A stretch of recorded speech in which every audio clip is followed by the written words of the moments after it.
영계 메시지 이상원 선생 영계의 계층별 보고서 유교권을 대표하여 공자가 보고 드리옵니다. 구독, 좋아요는 많은 힘이 됩니다. 여러분의 가정에 하늘 부모님의 축복이 있기를 바랍니다. 참부모님 소자 공자 이경춘 총장의 남편이 참부모님께 글을 올리나이다. 저는 이상원 선생의 이러한 부탁을 받은 후 마음과 몸을 단장하고 정성을 들이며 꿇어 엎드려 제배를 드리고 이 시간을 맞이했습니다. 그러나 참부모님은 어떤 분이기에 이렇게 정성을 들이고 마음과 몸을 갈고 닦았는데도 이렇게 어렵고 떨리는지 모르겠나이다. 저의 이러한 마음은 어디서 오는 것인지 알 수 없습니다.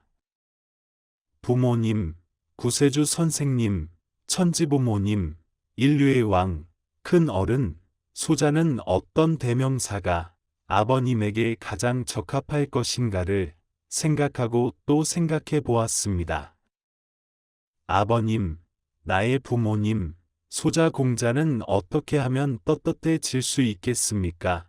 시간이 지날수록 아버님 가까이 가기가 어렵게 느껴집니다. 시간이 지날수록 아버님은 이성과 지성으로 판단되지 않는 분이십니다. 무하멧님처럼 교육할 때 저도 용감하게 소리쳐가며 대중을 울렸다, 웃겼다 할 수 있는 재능이 있습니다. 너무나 아름다운 저의 아내, 사랑스런 여사님을 저에게 주셨기에 저는 아내를 자랑하면서 원리 공부도 해가면서 유교권을 가르치고 있습니다. 아버님이 밝히신 원리는 인생에서 반드시 알아야 할 공식이라고 생각합니다. 인간은 상대를 위해서 살아가야 한다는 이성성상의 관계를 설명할 때 공자는 그 내용을 숨김없이 자랑합니다. 저는 유교권을 교육할 때 최고 미인인 나의 아내를 보고 싶으면 나를 따라오라고 하면서 이 원리를 듣고 알게 되면 최고의 미인 미남을 만난다고 솔직하게 자랑하고 있습니다. 그러나 아버님, 어머님, 유교 사상의 특성 때문에 참아버님이 항상 사용하시는 오목볼록의 이야기는 그들에게 잘 먹혀들지 않습니다. 제가 그러한 용어를 가끔 사용하면 그들은 공자가 언제부터 저렇게 상놈의 집단에서 상놈이 사용하는 문자를 그대로 사용하고 있는가 하면서 야단들이었습니다. 그들이 이와 같이 항의하면 저는 나는 상놈이 좋소. 내가 지상에서 육신을 가지고 살았을 때 이 교리와 원리를 알았더라면 현재 이곳에서 수많은 여러분들을 만나지 않았을 것이요. 우리가 우리의 부모이신 하나님이 계신 곳에서 영원한 하나님의 사랑을 알고 그 사랑을 나누고 살았더라면 항상 행복과 평화가 넘쳤을 것이요. 근심 걱정이 없는 평화의 세계에서 살았을 것이요. 그러나 역사의 출발이 잘못되었기에 새로 참부모님이 우리 세계에 오셔야 합니다. 우리 모두는 그 어른 앞에 중생하지 않으면 우리는 이곳에서 영원히 살 수밖에 없소. 이제 여러분의 생각을 다시 바꾸시오. 지난날 공자의 가르침을 받고 살았다면 지금도 다시 나를 믿고 새로운 원리와 교리 앞에 머리 숙여 주기 바랍니다라고 아주 겸허한 자세로 세밀하게 교육을 시키고 있습니다. 그리고 저는 혼신을 다하여 강에 아닌 호소를 할 때도 있습니다. 그러나 항상 내성적이고 조용하고 예절에 묶여서 다른 사상을 전혀 접할 수 없을 것 같은 저에게서 새로운 변화의 모습을 전혀 접할 수 없을 것 같은 저에게서 새로운 변화의 모습이 새록새록 생겨나는 것을 목격할 때 그들도 참부모님의 사상과 원리는 온 인류의 교과서요, 온 인류의 복음서임을 확실히 느낄 것입니다. 아버님, 공자는 너무 동작이 느려서 아버님의 취향에 잘 맞지 않는 것 같지요. 그러나 놀라지 마십시오. 아버님의 일이라고 생각되면 한치의 오차도 없이 민첩하게 행동하는 자가 바로 공자의 본성입니다. 앞으로 저희 아내가 아버님 앞에 사랑을 받으면 저도 그 곁에서 절대로 떠나지 않고 두 손을 꼭 잡고 아버님의 사랑과 사상과 교육을 놓치지 않을 것입니다.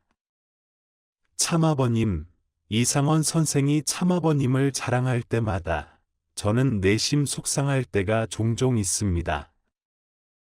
그분은 어째서 저토록 좋은 시대에 태어나서 구세주를 지상에서 모시면서 사상을 가르치고 연구 분석한 후 이곳에 왔는가? 왜 공자의 시대에는 그러한 시대적 혜택이 없었는가? 그리고 나는 도대체 지상에서 무엇을 했는가? 라고 자문해 봅니다. 참부모님, 한 번만이라도 꼭 배우고 싶습니다. 정말 그립습니다. 저는 일요일 아침에만 경배하는 것이 아니고 매일 경배를 올립니다. 집을 나가고 들어올 때마다 경배를 드립니다. 그렇게 하면서 저는 참아버님의 생애와 사상에 적게 해달라는 간절한 정성을 드리고 있었습니다. 그런데 언젠가 저희 귓전에 어떤 음성이 들려왔습니다. 내 삶의 방향성을 항상 생각해보며 때를 기다려라 하는 음성이 들려왔습니다. 그런데 당시 그 음성과 함께 빙글에 웃음을 띤 아버님의 용안을 볼 수 있었습니다. 저는 너무나 기쁘고 즐거워서 이상원 선생을 찾아가서 그 사실을 이야기했더니 그는 대단히 기뻐하며 이러한 역사는 지상에서도 정성을 들이는 자녀에게 흔히 나타나며 그것은 국경을 초월하고 종파를 초월하여 일어나는 현상이라고 했습니다. 참부모님, 고맙습니다. 소자에게 특별한 은혜를 베풀어 주셔서 고맙습니다.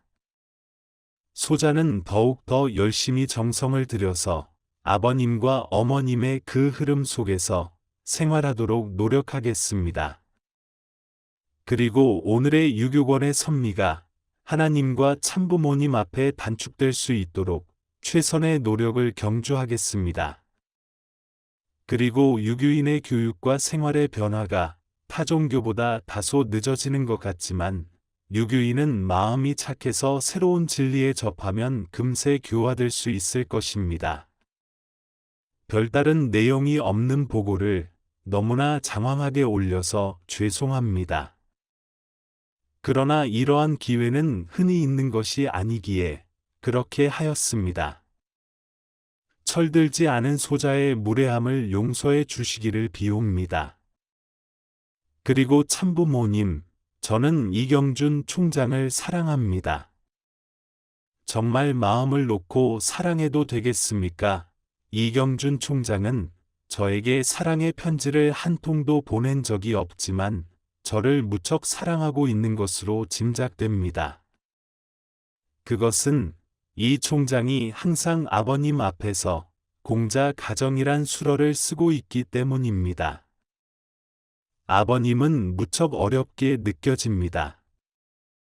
그러나 이상하게도 지금은 어린이처럼 모든 이야기를 아버님께 마구 털어놓고 싶어집니다.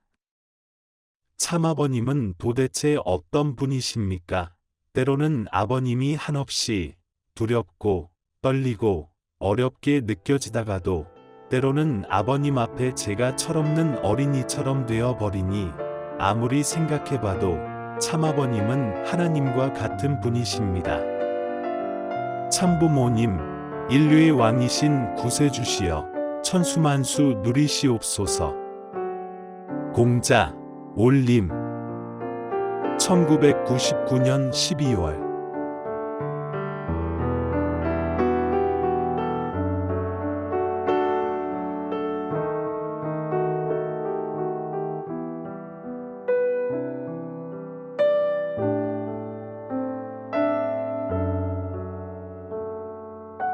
경청해 주셔서 감사합니다.